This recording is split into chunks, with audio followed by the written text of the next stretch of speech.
Bonjour. Là, on commence la deuxième partie de la leçon et on parlera dans quelques instants des différents genres de forces centripètes.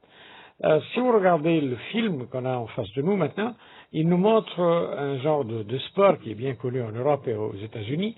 C'est ce qu'on appelle les salons de l'automobile ou des vélos. Et on voit aussi que les vélomotoristes, ils sont en train de faire le tour d'une sphère à une très grande vitesse sans tomber, sans se renverser. Alors, comme on a vu dans le film, on a parlé un peu d'un genre de force centripète. Et là, on va citer les genres de forces centripètes qui sont connus. Premièrement, on a la force qu'on appelle la force de tension. Cette force de tension, c'est quand on a une corde, un câble qui relie le corps qui tourne avec le centre de rotation. Sans cette corde, c'est pas une force de tension. Donc, si on dit, par exemple, quand on regarde ici la photo, on a une balle qu'on fait tourner autour de nos mains, de notre main, et on voit aussi que la force centripète, elle est dirigée vers l'intérieur, et elle est aussi perpendiculaire au sens de mouvement du corps. Si on dit qu'on tire un corps par une corde ou un fil en métal et il se produit une force de tension, Ft, et quand cette force devient perpendiculaire au sens du mouvement, elle fait déplacer le corps dans une trajectoire circulaire. Et à une vitesse, il faut toujours ne jamais oublier que la vitesse dans ce cas, elle est une vitesse constante. Ce qui change simplement, c'est la direction de mouvement. Ensuite, on a encore une autre force qui est bien connue, c'est la force de gravitation, Fg. Et Fg est la force qui relie avec on peut dire une corde imaginaire qui relie les planètes au Soleil et les lunes aux planètes autour desquelles ils tournent. Donc c'est une force d'attraction tout simplement. Mais on peut la représenter aussi par une certaine corde, mais qui est invisible. Une force d'attraction qui se produit entre la Terre et le Soleil, perpendiculaire au sens du mouvement de la Terre, et la fait tourner autour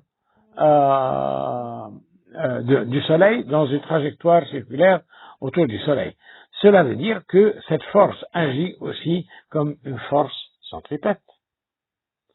Troisième genre, c'est une force qu'on appelle la force de frottement.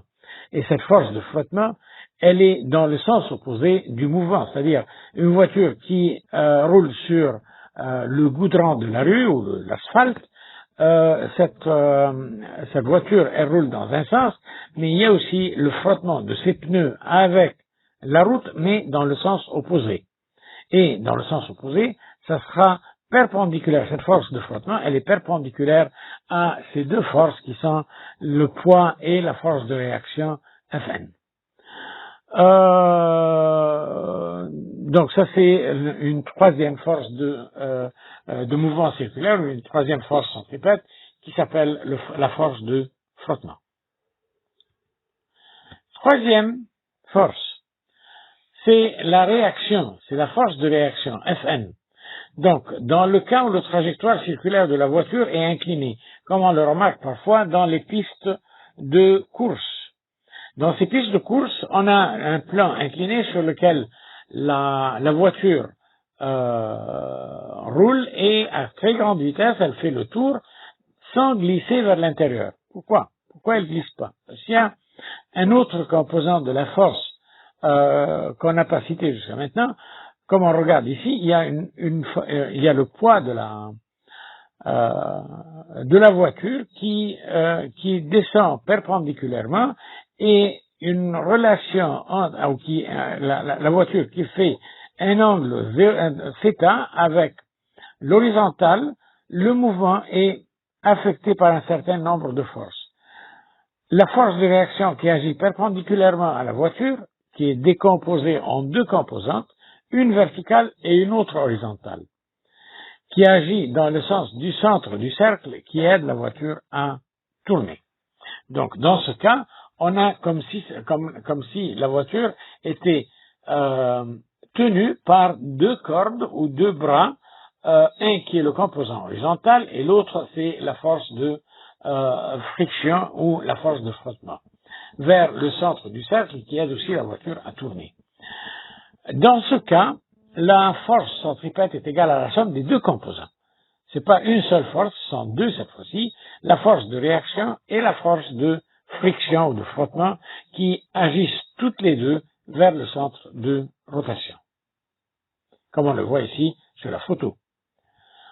Force de portance, et c'est aussi une des forces très importantes qui permettent au pilote de tourner autour d'un point. Donc, c'est une force qui agit perpendiculairement sur le corps de l'avion, et quand l'avion penche, il se produit une composante horizontale de cette force. Vers le centre du cercle, c'est donc la force centripète agissante sur l'avion, donc la composante horizontale de la force portance agit comme la force centripète. Et merci.